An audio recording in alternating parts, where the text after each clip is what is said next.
What up, what up, what up? It's your boy Joe Chapo back in the building. Another edition of If They Only Knew. As always, we got your boy Main Light out of the Bronx. Shit, what's up, Light? Yo, let's go. Let's stand up, New York, man. Make sure we hit that subscribe, like, share, comment, and then that little bell, that little bell, just fill it up, man. Make sure you hit the oil. That's the important part right there, that little bell, man. But shit, today's episode, man, it was so special we had to double it up, yeah. We got two special guests on here today that graced us. Like, they definitely looking out, man. We definitely appreciate it. Go and introduce yourself. Whichever way you want to start. Hey, what's up, man? My name's Rojo. I got a channel called A Convict's Perspective, man. I'm based out of California. And, we started the channel just to talk about, the same genre you guys speak about. And to try to put a positive light on it, man, to hopefully promote some change, within everybody, within ourselves, for one, and our communities, and get them off that negativity, man. And that's the kind of hype we're on our channel, man. And you guys do the same. So when you guys wanted to collab, I seen it as an awesome idea, man, no doubt. And I appreciate your time, gentlemen, for sure. Oh man, we appreciate your time. On myself, and Mr. Menudo himself, Mr. Bangladesh, one time for your mind, sauce, and in that fashion, they call me Gunner from GUNNERZ Collective. I got a channel out there popping on the West Coast, hottest thing going in the prison genre right now. Catch on, man, or get caught on. It is what it is. We keep it moving and grooving, and in that fashion. So, anyways, I'm just happy for this platform. I'm gonna get on with it, man. I'm gonna get on with it, and we're gonna make it happen. New York style. Yes, I'm feeling it. East Coast, West Coast, right here, collab. Yo. That's right. That's a fact. That's a fact. East Coast, West Coast. Hey, I might have to pull out some of them. You know what I mean, son? You know what I mean? I might have to pull those out, boy. Yeah, I was out in Cali for a quick little second. I was out there for like 3 years, but I was out in Norwalk and shit like that. I went to Santa Fe High and then Frontier and shit. I ended up in Frontier. But yeah, I was in Whittier. Whole different flavor from the East Coast. Yeah, he was out there. He was out there in Southeast LA. He was in Sella. Yeah. It was. They had gangs out there. Don't get me wrong, but it wasn't like, no doubt. Flooded and shit, like like East LA and all that. Like, nah. Yeah. See, we're me and Gunner both, man. We're more northern based. I don't know if you know about, you probably do because you're out there for 3 years. But out here, the two main groups are going to be Norteños and Sureños. And me and Gunner, Norteno, we were on the northern side. You know what I mean? So, like in history, LA and all them guys, they would be our adversaries. They'd be our ops. You feel me? But nowadays, man, we ain't on that page at all. We're trying for, not only all Latinos, all minorities, anybody worthy, bro, to be on that same page and to be grown men and just be a grown man, bro. We're on that grown man shit. You know what I mean? That's it. Definitely. So let's start off a little bit. The viewers always want to know. Just tell us a little bit about where you're from, how you came up, and what kind of led you up the road and what you got going on now. I don't know. Knock it out, Gunner. Yeah, so on myself, I'm from a little old farm town. Yes, a lane farmer from the north. That's what they like to call me in the San Joaquin Valley, located in Central California, city of Merced, 209 district, right? Don't get it twisted. We out there peeling caps. But at the same time, our flavor's a little bit different. Being located in the Central Valley, I guess we're more Chicano flavor, more Mexicano flavor. Keep it old school, Ben Davis, crease down, West Coast flavor. I myself growing up around gang members and located in the west side of my town, this is all I seen. Growing up, I seen gold chains, I seen Range Rovers, I seen nice cars, and man, I'm trying to have that in my life, right? And so I gravitated towards that, fast cars, fast women, things of that nature. And I ended up getting caught up in a 187 at the age of 11. Yes, sir, we start out young out here in California, right? And that took me on a long road of incarceration, getting affiliated, becoming a northerner, a Norteno, and being all the way pulled into which is the subset level of the organization, which up north is the Nuestra Familia. I got pulled into the Nuestra Raza, which is just below them.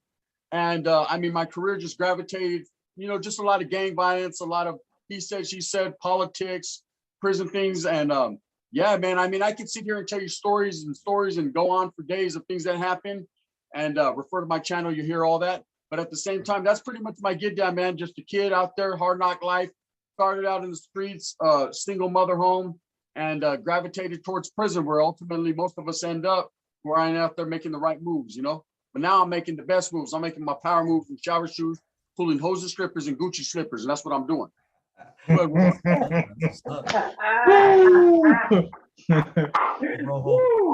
That's right. Myself, man, I'm Rojo, man. I'm originally from Detroit.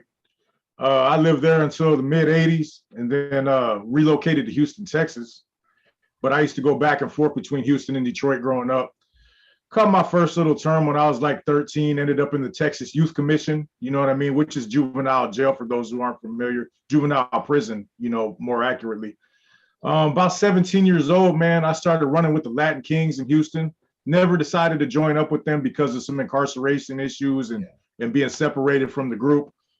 And one of my crimes, man, I got busted with a prohibited weapon, which was just an altered firearm, right?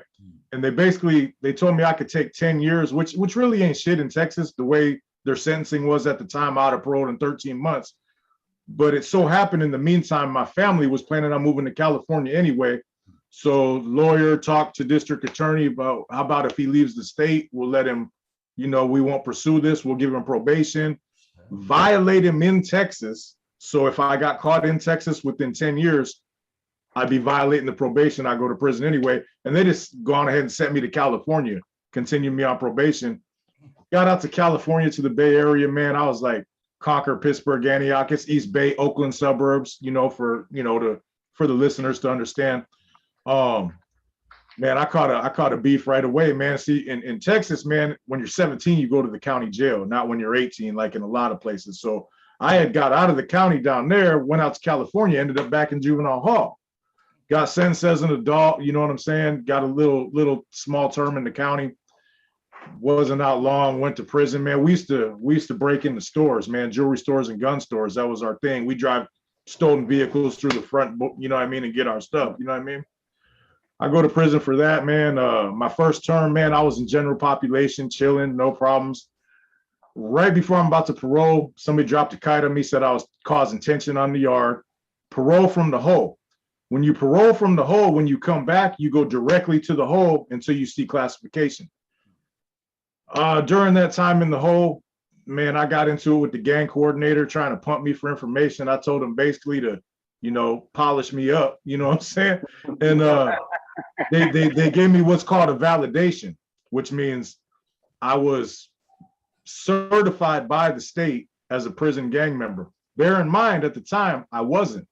I was with the organization, however, not an official member. You know what I mean? Out here, you got NF, then you got NR, then you got Nortenos. I was just a regular Norteno at the time. So as soon as my validation packet comes through, I talked to one of the homies. I'm like, shit, I'm validated. I might as well join. He's like, oh, you want to join? Man, I joined NR like Gunner that day. Well, time goes by, man. I end up going to Pelican Bay, which is our most maximum security housing out here in California. I end up joining the NF, you know what I mean? And man, all hell breaks loose, like 4 terms, you know what I mean? Almost got hit in the RICO indictment, man, all kinds of madness in association with my affiliation with that particular organization, you know what I mean? I joined as a young man. I was only 20 years old when I joined. So I was like one of the youngest and one of the very few white members of this group. Yeah. You know what I mean? It's a predominantly Latino group. We're not a racist group though. Black members can join, Asians. It's all about your character as an individual and your get down and your willingness to conform with our set procedures and policies and regulations, et cetera. Was it always open to anyone? Was it? Yeah, we're not bound by any racial kind of stuff like that. You have to be a man. You have to conduct yourself appropriately. You have to be with the business. You have to be intelligent. And you have to be able to handle yours in any kind of, you know, negative situation. You know what I'm saying? But yeah, there's been black members, white members. You know, we don't trip like that. Actually, we're, you know, throughout history, we've been aligned with the African American groups out here. You know, the Sureños and the white boys tend to gravitate together, and us and the brothers tend to ride together. You know what I mean? So it's real political out here, man. I talk to a lot of people from other states, Florida, this and that. Out here, like it's a trip, bro. Everything revolves around race or geography. North and South for Latinos and Paisas, you know what I mean? Paisas are they're kind of their own group that does their own little thing. You know, they don't really usually get into too many confrontations, but out here it's North and South, and then it's white against black for the most part. There are a few exceptions, like me being an NF member who's white. There's probably been a dozen since the 60s. Yeah. You know what I mean? You'll see an occasional white Crip, but that's not an easy route to do in California. You know what I mean? Not at all. You know what I'm saying? He's a real one. I've seen one or two African-American Sureños, but that's another hard route, man, because so much back and forth between the Crips and the Sureños over the last few decades, man, it makes it a rough trip for you. You know what I mean? But California is its own animal, man. But anyway, I've done 4 terms. I've done about 15 years probably. And shit, I just got my grown man on starting about, man, 7-8 years ago, man. I finally got my shit together and trying to move forward with that positivity, man, and spread my knowledge of what I've learned, because I've been at the very top, to these people who still glamorize the shit. You know what I mean? Yeah, that's my story pretty much in a nutshell. So what was it like for either one of you? What was it like with that transition going from the street life to the grown man life? Was it something that you struggled with, or, I mean, once you made your mind up, were you there?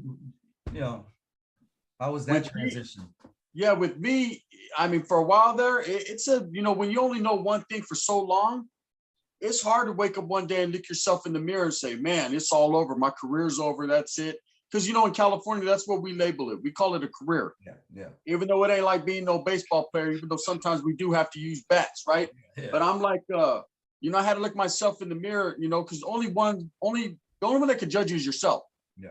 And so I looked in the mirror and I said, man, my career is really over.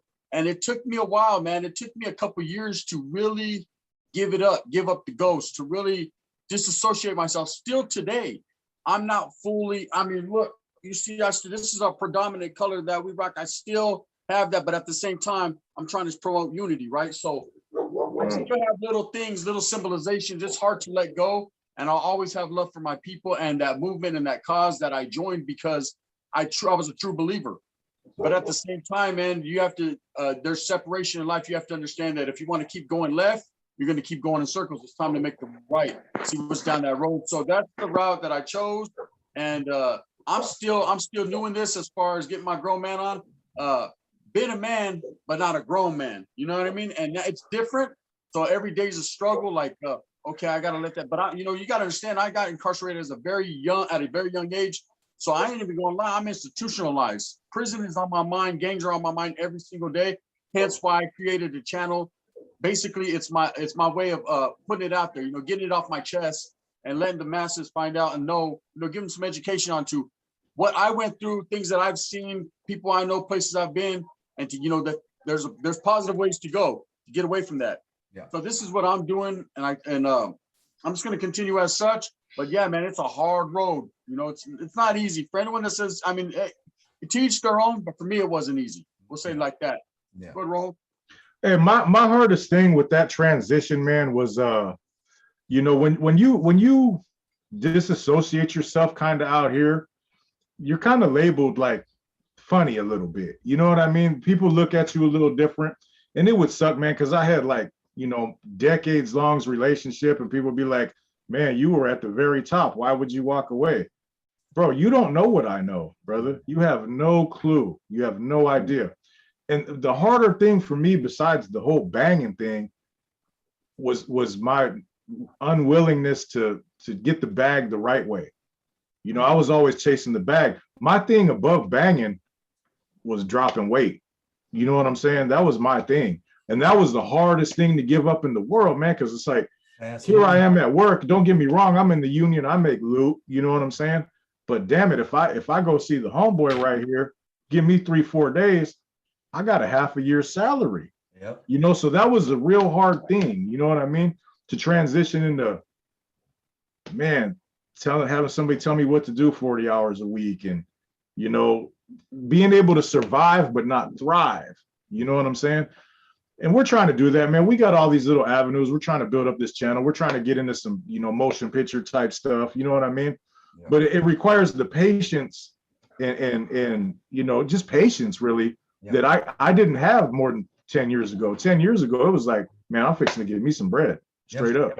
You was used to having everything fast money, Yep. fast cars, everything, Yep. fast women and shit. You know, so that's the hardest transition, to slowing down and Yeah. having to really deal with what the hell life is really throwing at you and shit. Man, having to live on a little budget and shit. Yeah. You know, hey, this is rent. Man, Yeah. before, hey, it wasn't nothing to go to the casino and spend 2,500, give the homeboys 1,000. You know what I mean? Now it's like, go to the casino, 2,500. What are you talking That's about? not Dude? It ain't mortgage. happening. I'm good on that. Yeah, no doubt, man. It's just a whole different lifestyle change, man. Like the area where I'm from, all of my homeboys and associates, they weren't really into the whole gang banging thing. Like, don't get me wrong, if you seen the op, you'd handle your business real quick, but it's not like 24 hours a day we're riding around trying to smack fools. Yeah. Where I'm from, man, everybody was trying to get their paper. You know what I mean? It was all about slanging this, hustling that, working this, working a chick, whatever the case might be. The Bay Area is more, it's really, really diversified, man. You got a lot of different kinds of people everywhere, and everybody's influences are rubbing off on each other. Yeah. And man, we seen fools getting paper, man. We're getting paper too. Fuck them other guys, man. They're weak anyway. That's what we're thinking. They ain't no threat. He's just gonna bring heat, and nobody's gonna make money.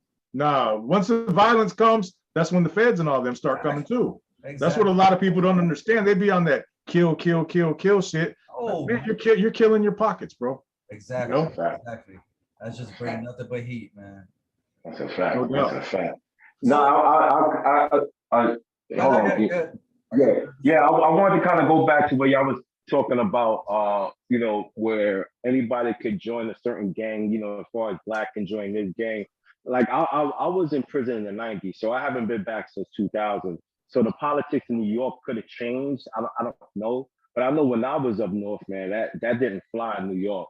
Like you, if you was white, you was in a white gang. If you was Spanish, you was in a Spanish gang, and so forth and so forth. So they hear, you know, so like, have y'all heard that before about New York, like in general? Because I want to give a take. Maybe I'm missing something. I don't know.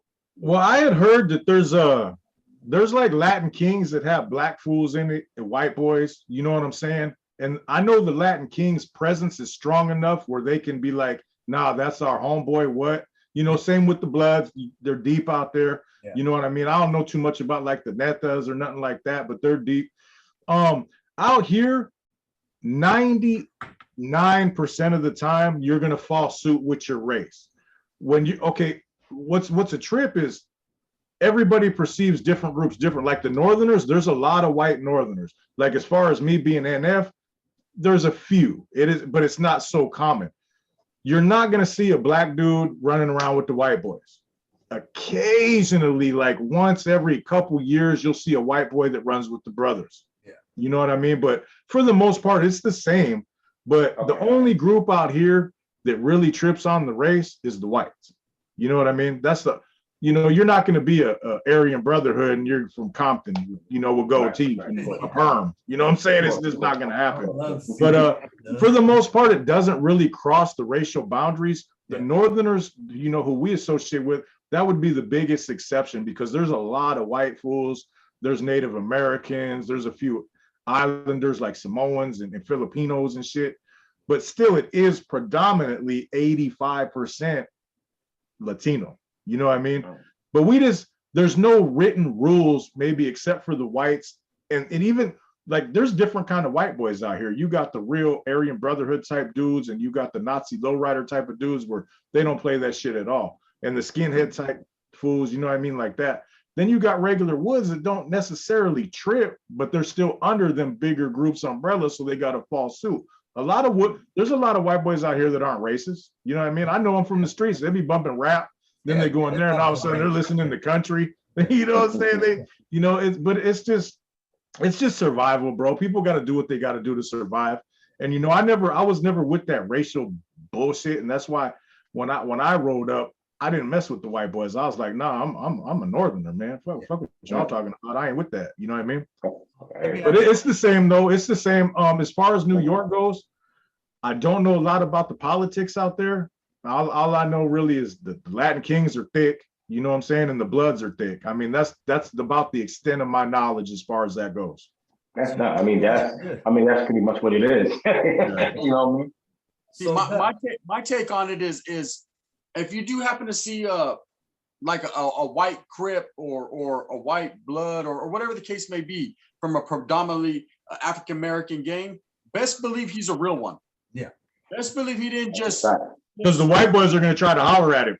Exactly. Yeah, he didn't just get there that day and decide that he's going to be a Blood. No, this man grew up in East Oakland. This man grew up right there with all the brothers. This man is a brother just with white skin. Believe that 100%. And there's some cats up there, and these guys will put you on your pockets. They're not playing. I ran into several of them. As far as the Northerners go, the reason why we're probably the one group that have a lot more different different races in it. And the reason being is that we associate more with a lot of urbanly classed people. And not only that, what we do is it's up north is different. Up north, you had a lot of people that migrated up north. So you have a lot of whites, you have a lot of blacks, you have a lot of Asians, and we all kicked it together. So hence people you're a product of your environment, wherever you're from, that's what you're going to get with. And then we go by set rules as far as in the north called the bonds, right? And one of the main bonds is that you will be, if you are worthy of the cause, regardless of racial makeup, regardless of all that, you just have to be worthy. You know, if you're worthy of the cause, we'll bypass all that and you'll be embraced.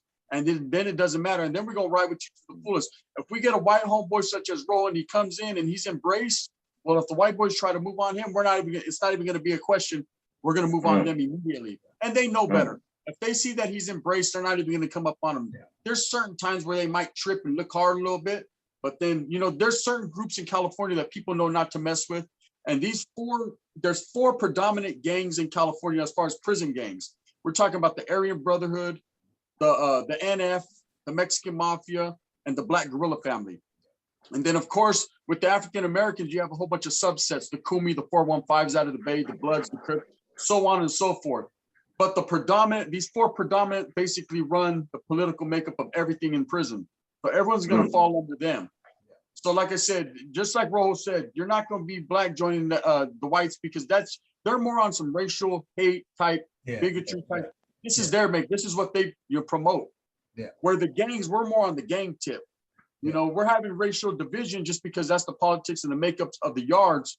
But at the same time, we're going to have different, you know, I've seen, you know, within the Sureños, you know, they have some blacks, they have some whites.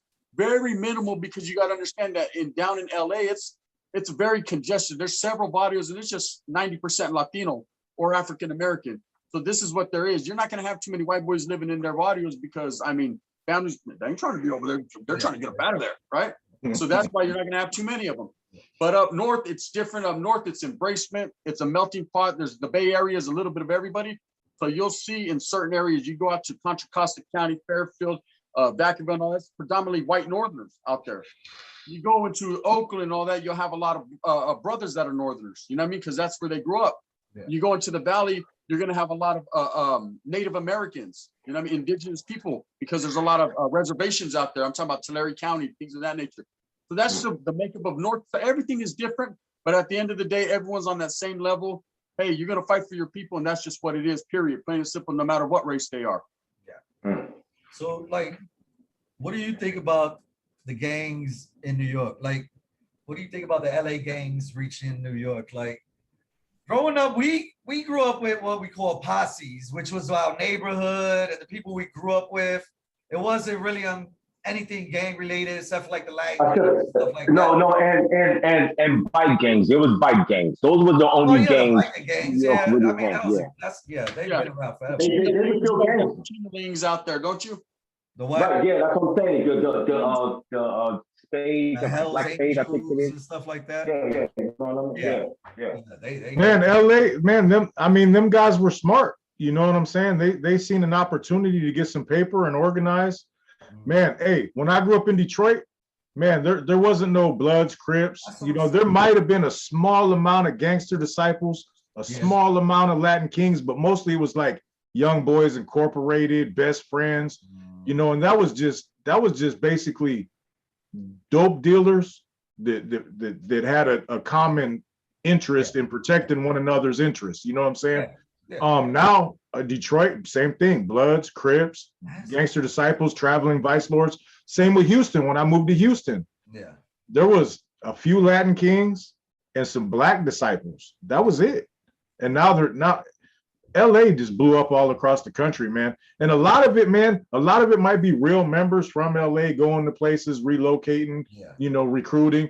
A lot of it's just like, man, there's some people, man, and I'm not going to say nobody in particular, but oh, we're Bloods now. Like, all of a sudden, you guys are Bloods, you know, and that happens a my lot. next question: do you think they respect the gangs that's up north and not LA based?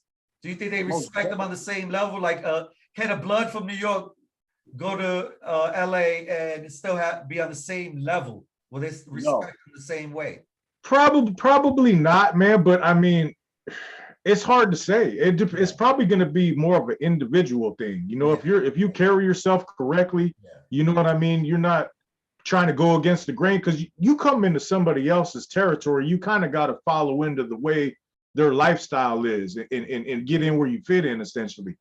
I would say it'd be more individual, but they keep an eye on you. You know what I mean? They'd be like, I don't know about these fools from over there. You know what I'm saying? Who blessed you in? Who did you, you know, how'd you become a Blood? You know what I mean? There'd be a lot of questions, but man, if you conducted yourself appropriately, man, you'd be embraced, you know, in my opinion. It all comes down to what the great Tupac said, right? B's and C's, all those other cats are copycats. These are G's, right? So, and he, that was frivolous talk, but what he was trying to say was that this is where gangs originated as far as the Crips, the Bloods, Norteños, Sureños, right? Our homegrown gangs. Now, hey, I've heard of a lot of different territorial gangs out there in New York, the Trinitarios, you know, a lot of Puerto Rico gangs, Dominicans, just a lot of different. A lot of those are prison gangs. Those started as prison gangs, a lot of those. Exactly, but even those, they're based out there. That's where they come from, right? So we're out here where a lot of these gangs too that are derived are prison gangs. Of course, the Crips weren't. They went into prison, California Revolution in progress, but they were started by 2 ex-convicts and guys that, you know, predominantly did their thing in prison and recruited from that recruiting pool. Like I said, anything that really counts on the West Coast are from prison. Yeah. Then it's spilled out onto the streets. You got a whole bunch of different barrios and neighborhoods and all that, but they're going to answer to these guys in prison. Plain and simple, that's what it is. You know? Those 4 groups that he mentioned, the NF, the Mexican Mafia, the BGF, and the AB, they're going to dictate everything under them. Everything comes from prison out here. You know what I mean? There's going to be a couple gangs that, you know, are on the streets, but they're not really big factors, like as far as, you know, their population and this and that they're going to be independent. You know what I mean? But for the most part, you're going to answer to prison in one way or another, whether it's you personally, maybe not, but your big homie might. You know what I'm saying? And all directives are going to come from there. Everybody from the North is going to respect what the NF says, or you're going to come up short. Everybody from LA and San Diego, they're going to respect what the Mexican Mafia says, or man, they'll erase your whole bloodline, bro. You know what I mean? They won't come and beat you up. They're, you know what I mean? You're gonna man, you're gonna kick in, bro. I mean, you're gonna kick in, or you're gonna get bounced. Bad things will happen. You know what I mean? Nobody's what's the word? Nobody is gonna get away from that. Nobody, you know, nobody's immune to it. Even these biker clubs, you know, they've tried over decades to go against the grain, and they've all fell in line. They've all fell in line. You know, you got the Hells Angels that went against the grain for a while, but at the end, they know that, guess what? Everybody's going to get locked up when you're a criminal organization or you're doing criminal activities. And then you have to pay the piper. You got to meet the big guys back there. They're sitting at that table. And so when they got there, the Aryan Brotherhood said, you're either going to fall in line. And for years, these guys weren't able to walk main lines, and they were getting lit on fire and thrown over tiers. And so they got into the fold. Same thing happened with another biker club, which was the Mongols, which are predominantly from Southern California, that decided that they were going to start recruiting from the same recruiting pool as the Mexican Mafia and not fall into line and pay taxes. And let's just say they are now under that umbrella. You know, it doesn't work out good for anyone that tries to go against these big four. These big four are established. They're not going anywhere anytime soon. As far as the go ahead, Rojo. As far as the big four, man, the easiest time to do would be a group that's not Latino, man. Out here, like the Latino-based groups, you're expected to perform at an elite level, whether in jail, whether on the streets, whether your mom's sick in the hospital, whether your daughter's being born. You get that call, you're expected. There's nothing else that comes above the interests of the group. Yeah. Period. Not your own real family, not your children. Brothers and white boys, they have it a little bit easier because they're more allowed to be independent. Yeah. You know what I'm saying? They can function unless you join one of the, you join the BGF or you join the Aryan Brotherhood. If you're outside of them groups, you can go on the streets and live a normal life. Yeah. If you function as a northerner or a southerner, that's pretty much your game plan for the rest of your life. Yeah. You know what I'm saying? Right now, It's crazy, y'all. That's the real talk, though. That's 100% real. and see right now what you have in California going on, and it'd be good to be enlightened on as far as how the East Coast, how New York is going out there. But what we have now is out here we have a big word that's considered active gang members that are really with the business. They're out there with the functions. They're out there really making moves, wiggling. I call it wiggleization, right? At the same time, you have a lot of guys that are stepping away, are characterized one way or the other because they're not with the activities anymore. And there's a lot of different intricacies that go into that. We could sit here all day talking about it. Some groups are going to feel certain way, some are not. But anyways, so right now what you have is you have a lot of separation in California. It's kind of like a civil war going on. You have these guys that are not really with the politics anymore, that are like, nah, we're tired of these big four. We're tired of being told what to do. We want to do our own thing. And then you have these guys that are, oh no, we're going to keep going and you're going to keep getting what you got. And so right now in California, you have there's a big thing going on where you have a lot of unity, but at the same time, you have a lot of dissension. So it's going down right now in California, man. It's not as quiet as it looks. You know what I mean? It's really going. It's going back to like the 90s. There's war in them streets right now. Yeah. It's definitely like that in New York too. So like there's a lot of YouTube drama from New York. Where there's a lot of different, where the Bloods or Crips, and they going back and forth. Some of them aren't active, but you know what I mean? Like the same exact thing is happening here in New York. I kid you not. Like it's a civil war. Like they all going back and forth at each other, pulling up like stories, like, you know what I mean? Like it is what it is, man. If you're not active, why are you in the mix? That like you should be sitting down somewhere, man. Like it's crazy. Taking care of your kids, paying bills, buying a house. Yeah. Exactly. That's the whole point of being not active and shit, is to be chilling.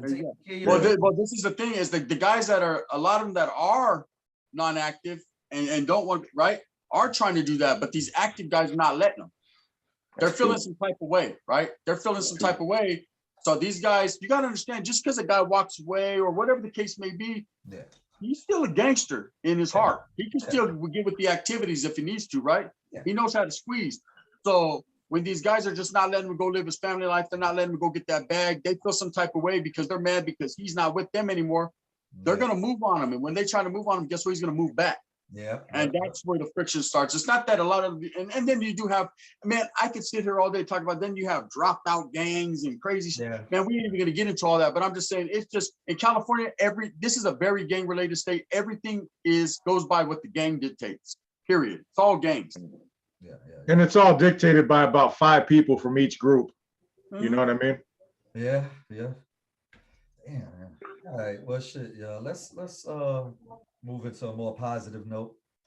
I mean, I could go on all day about this and shit, but no doubt. If you want to also focus on you guys' channel and push what you guys are doing as well, because we on the same level. Like we're trying to create a network where everybody helps everybody pushes everybody's stuff and shit. Like you share mine, I share yours, you help me, I help you, whatever. Create a network. And I reached out to you and instantly you was like, cool, I'm on it, I'm with it, no question.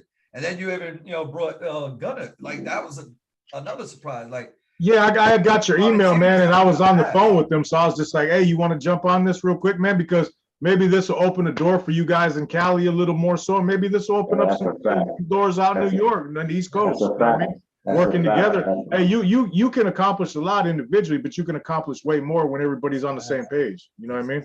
Exactly. That's what we on. And like I said, we definitely appreciate you guys coming on. And 100, bro. No problem whatsoever. Likewise, likewise. Love this. Like, but before we go, we always ask, because a lot of the people that came on our channel has, told us they developed some sort of PTSD from, being incarcerated. Do you think this is something that you guys have been affected with, or do you know people that have? Yeah, I myself am institutionalized. Yeah. Not really post-traumatic, but institutionalized to the point where, I mean, every day there's some type of thought of incarceration that goes through my mind, whether it be the way I fold my clothes, the way I put my bars of soap on a shelf a certain way.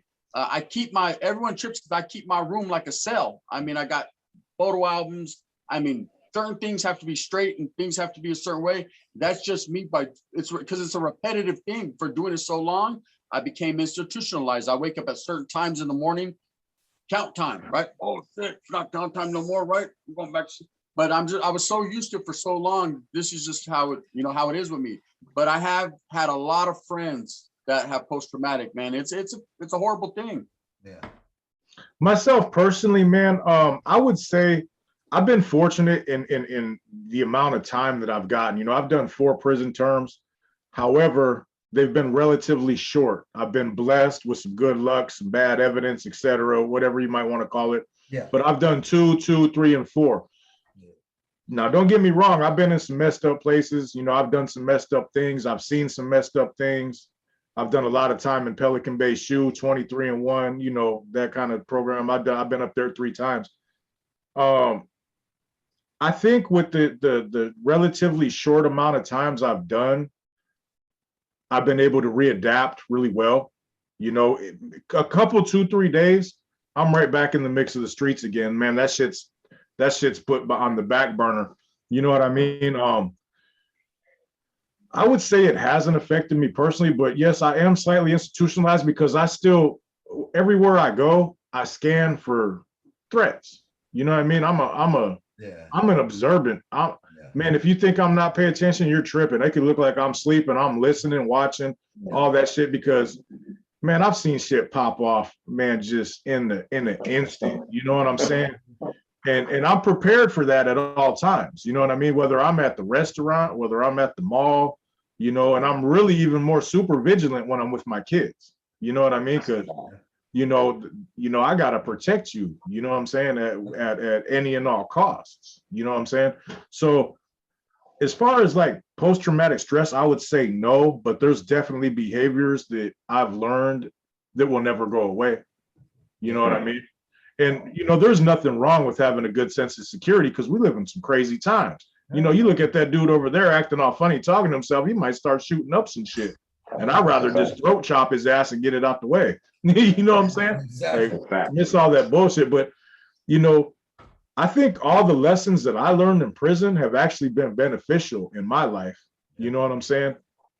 Personally, I haven't had too much, I don't think anything like post-traumatic stress. I can see why some individuals have it. You know what I'm saying? But personally, me, I think I slid through that luckily. You know what I mean? So tell me a little bit of why you decided to start a YouTube channel and about your channel and how they could get in contact with you. So me, the channel was GUNNERZ Collective, right? Mine started on a whim. Mine started on basically I got a hold of Flaco, which is the partner of Rojo. He's not here today from a convict's perspective. And he was on another channel. Shout out to Tony out there, stories written by a current prisoner. It's another good channel you guys might want to tap into. But he was looking for an interview. And I was like, you know what? I got a little story to tell. I'll tap in with them. So I tapped in with them on the comments, got with them. We knew a lot of the same people. We actually missed each other in prison by days, right? And we were both on a certain level within prison. So we kind of, knew the same mix. And after we do a vetting process. When we're doing interviews, we talk to the person, see if they're really about that. Anyone can say they've been places and done that, but you don't really know, So after going through the motions right there, all right, yeah, you're with it. So he interviewed me. Well, then my interview blew up to about 100,000 views in about a couple weeks, a few weeks on Tony's channel. It was, some of his better material. So right then and there, I said, man, it wasn't this guy asking the questions. It had to be me, right? So I was sitting back one day and I said, maybe I should dibble my hands in this YouTube thing and trip out. And I didn't know nothing about YouTube. I'm saying 5 months ago, 6 months ago, I was laying on the bed watching YouTube channels just like everyone else. And I jumped on it. I think I did 1,000 subscribers in a little over 24 hours. Wow. And I did my 40 hours of content time in a few days. And then the sky's been the limit. I think I'm sitting at like 23,000 subscribers right now. It's been a few months, but I'm just, I bring a whole different element. I'm classified as prison genre, but I promote positivity, unity for the raza, unity for all minorities worthy of the cause. Yep. There's a lot of comedy. I mean, you trip. People watch my channel for various different reasons. They like my swag, my attitude, my game, my spit, my comedy, my stories, whatever the case may be. Just like and subscribe, right? But this is just what I bring to the table, and I'm all about positivity. I'm all about uplifting other channels and helping everyone to network. Hey, there's a bag for everyone. Exactly. Everyone can eat, and let's go ahead and get it, But GUNNERZ Collective, tap in one time. I actually got, man, we got a lot lined up right now. I got a boxing match. We got an exhibition boxing match going on with me and another channel, Cholo Trucker. Shout out to Cholo Trucker's channel. This guy called me out on YouTube, and man, pobrecito for him, he's in trouble, right? But June 26th, live on pay-per-view. I don't know if you guys got the description, the link yet. Live on pay-per-view. He will have to see me, one time for his mind, and that's bad news for him. But yeah, we got a lot going on, man. But yeah, that's how I started. I'm gonna continue as such. Definitely send me the information so I can put it in the description. Yeah, no doubt. I'll send you the link right after we get off. As far as a convict's perspective goes, man, I met my co-host Flaco helping another individual that was a mutual acquaintance of ours do a move, and we hit it off. You know what I mean? A few months later, he gets at me. He's like, same person, Tony, stories by a current prisoner. It's a dope channel, bro. Yeah. They got a lot of call-ins from inside the walls and stuff. I don't know if you guys are familiar. Yeah, I've watched a couple of his. Yeah, man, he's got some good stuff. It's raw, you know what I mean? But Flaco tells me, he's like, hey, this guy wants to interview you. You know what I mean? He's never had one of my people, NF member, on. You know what I'm saying? And I'm like, all right, man, I'll think about it. Then he told me he was willing to pay me, and he offered me a nice chunk of change. You know what I'm saying? So I'm like, all right, I'll do it. Because in historically, an NF member is not going to talk straight up, just period. You know what I mean? So, same thing with Gunner, man. I did like 5 different things on that channel, and a couple got 100,000, a couple got 70,000, 50,000, whatever. And then me and Flaco, we went out to San Francisco one day, and we were chilling. We were like, man, we should make our own channel, bro. You know what I mean? Because dude was breaking him off to interview people, then it was chunky. You know what I mean? And so if he's affording to break him off X amount of dollars, he must be making X amount of dollars. So I'm like, man, let's do it. So we started our own thing, and it's the same kind of thing, man. To speak about things, give our perspective. That's where Convict's perspective comes in, because I don't know everything, even though I was kind of up at the top. I don't know everything, so a lot of it's nobody does. It's going to be an opinion. So we break down various things throughout, about gang life, about prison life, about whatever the case might be. We do interviews, we do all kinds of stuff.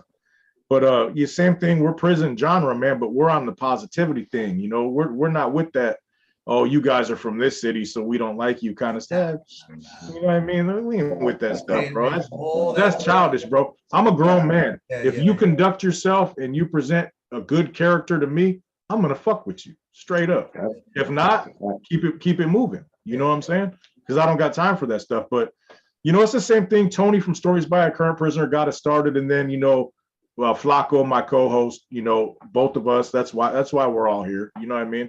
And we're just on that positivity thing, bro. That's it, man. Trying to steer people that still glamorize that stuff. And hey, man, there's other ways you can be a grown man, bro. You don't gotta stab and kill and do all that kind of shit. You know what I mean? Take care of your family. Yo, hey, yo, I'm glad y'all came on the channel because our channel is like that, where it's about positivity. And sometimes, we be sitting back and people is coming on our channel giving their stories. And we're like, damn, why people, like, we're not trying to go down that route of, I always say, how can you teach somebody something if you're going like this? I remember when I was on the island, I blast like 4 niggas, word up, like, so that kid on the other side is listening. So now when they get to the island, they remember what Light said, when Light blasted 4, so now I'm a blast 4. And the cycle just keeps going and going and going and never stops, and I want to thank y'all because, I got a new motivation. Like, I know we can make it, you know what I'm saying? Y'all being successful, going down y'all route, letting me and Joe know that we can do the same too, man. Oh yeah, no doubt, man. Yeah, you put in the work. The thing with this YouTube thing is you gotta stay consistent. You know what I mean? Because man, things go so fast on the internet. Man, you miss 4, 5, 6 days. Yeah. They're on to the next channel because that dude's giving them something. They're feeding them. You gotta stay on top of it, bro. And you got to stick with your message. You know what I mean? Don't falter from your message, man, because they'll call you out on that shit immediately. Hey, you guys know them internet trolls are some cold motherfuckers, bro. Yeah, I was gonna ask you about that. So you get any trolls coming at you guys? Yeah. Oh yeah, we get them trolls daily. You just got to know how to maneuver. You just got to know how to maneuver, how to wiggle, and pay them no mind. Read everything that they write. You know what I mean? Because it's interesting. A lot of it's comedy. I might be able to use it in my content. But at the same time, pay them no mind. They're not going to get no love on our part and no shine. Yeah, they're at home in their grandmama's basement talking smack. Like, exactly. We don't give them no time. We're going to keep it pushing because at the end of the day, man, we know the reasoning behind this. And, a lot of people are going to sit here and they're just, I'm doing it for one reason, I'm doing another. Hey, quiet as it's kept. We're all doing it for different reasons. But at the end of the day, if there's a bag at the end of that rainbow, hey, we're not gonna pass that by. You know what I mean? So let's mouths to feed, man. Exactly. In order to really elevate your status to that level and to really get popping on YouTube, you just have to stay consistent. Consistency is the main key here. Content, stay relevant, and keep pushing that same agenda that, like Rojo said, that you're pushing from the gate. Don't switch up. You can adapt. You can bring other elements in. We're doing that. We're about to start a podcast. We're doing interviews with a lot of hip hop people. We're making a lot of contacts. We did an interview with Mr. Caleb. Shout out to Mr. Caleb Pinkett, Jada Pinkett's brother, a good friend of mine, right? We did an interview with him. I mean, we're making moves in the industry, and like I said, man, as YouTube starts to open up to you, you will see a lot of things that get put on your plate, man. It's all about time, patience, and positivity, period. Yeah, we got lucky. Both us and Gunner blew up quick. We were monetized in like 2 days. You know what I'm saying? We got the 1,000 and the 4,000 in 2 days. But it's because we were fortunate enough to be able to piggyback from that dude Tony, Stories by a Current Prisoner. People already knew us, and out here, like if you're an NF or NR member, people are going to be drawn to that automatically. Yeah. Like I said, in my situation, my people don't usually speak whatsoever. Yeah. Period. You know what I mean? So they'd be like, oh, that's Rojo from Pittsburgh. We got to check this out. So a lot of it was just, circumstances that we had no control over, which is great. Thank you. Man, we done 2 videos and we're monetized. Gracias. Right. You know what I'm saying? But a lot of people got to be patient though and just keep pushing, and it'll come. Eventually, it takes one good video or one good interview. Man, all of a sudden you're floating, you know? Yeah. Hey, and never doubt yourself, because I'm telling you, one day I was sitting in my car. I had a video that I recorded a week prior, and I said, man, I'm going to erase this video right now. I'm not going to drop it. Well, guess what? I dropped that video. It's my biggest video yet that I ever dropped, and I thought it sucked, right? But everyone else loved it. So, and it continues to pick up views every single day. I'm up well over 100,000 views on it. And hey, it got to the point where the guy who started us out, Tony, he's calling me, talking about, hey, you did better than I did today. I said, that's right. That's right. That's what's up, man. Yeah. We definitely appreciate it, man. We definitely appreciate it. Oh, no doubt, man. Any help we could get, any advice we could get. Like, we in this. We're not going anywhere. We've been doing this Yeah. tough. Like we interview damn near every day. Oh yeah, daily. Yeah. So Daily. I mean, we not at a level where we could drop it daily yet. Yeah, but we gonna get there, man. We gotta. You guys go live and stuff. You guys go Yeah, live too. Yeah.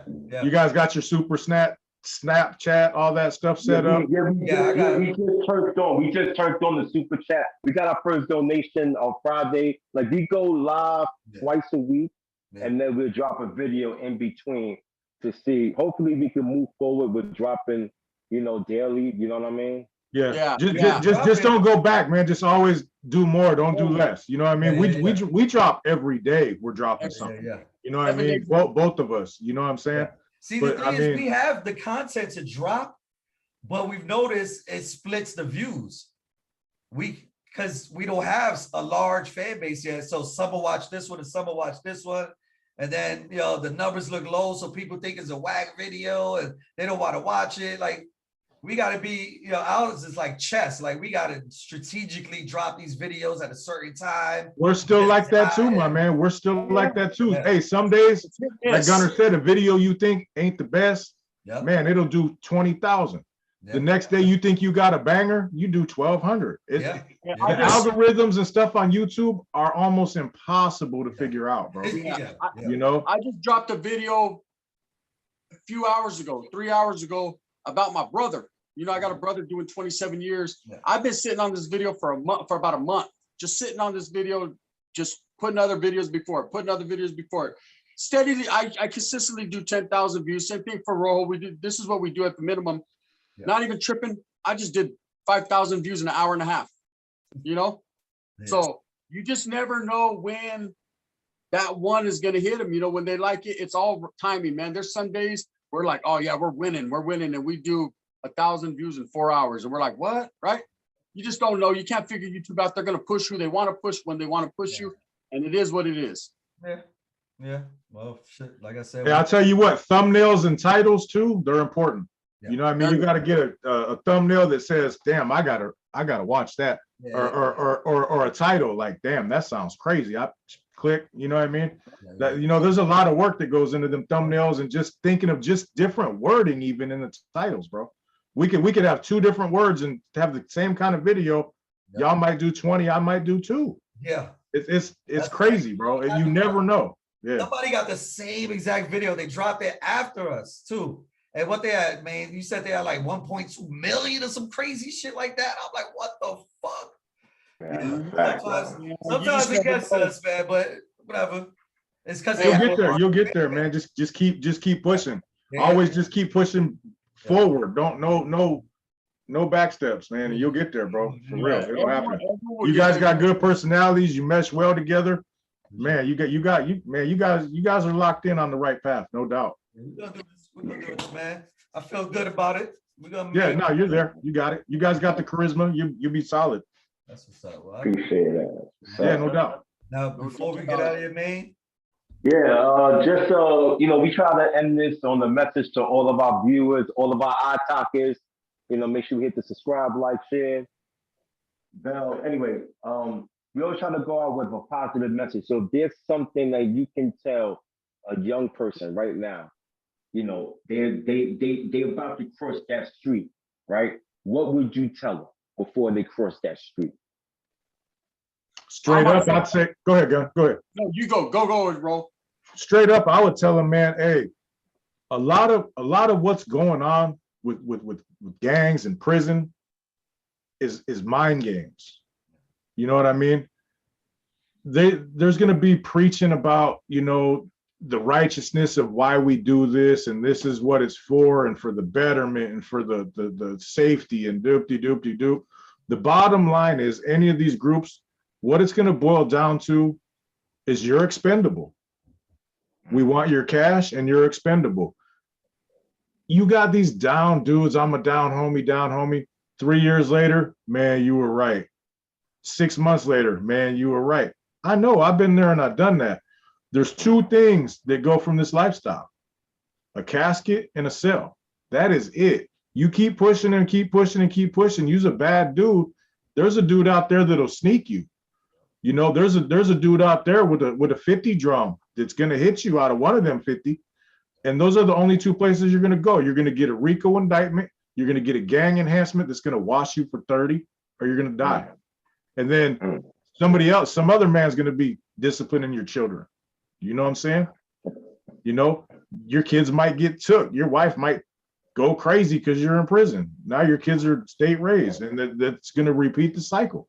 There's nothing positive that comes from the lifestyle. There'll be cool little benefits for a while, money, girls, you know, cash, you know, the unity feeling you have with them people. But at the end of the day, you're expendable no matter who you are. Period. So myself, if that kid's at that crosswalk, no, stop, right? And I'll jump in front for him and tell him, look, I was once at that crosswalk, I crossed, you know what I mean? I was lucky, very lucky, one of the very few lucky to realize it, be able to wiggle, you know what I mean? Slip my way up out of there and do like the Grinch and slither on out of there before it got worse, right?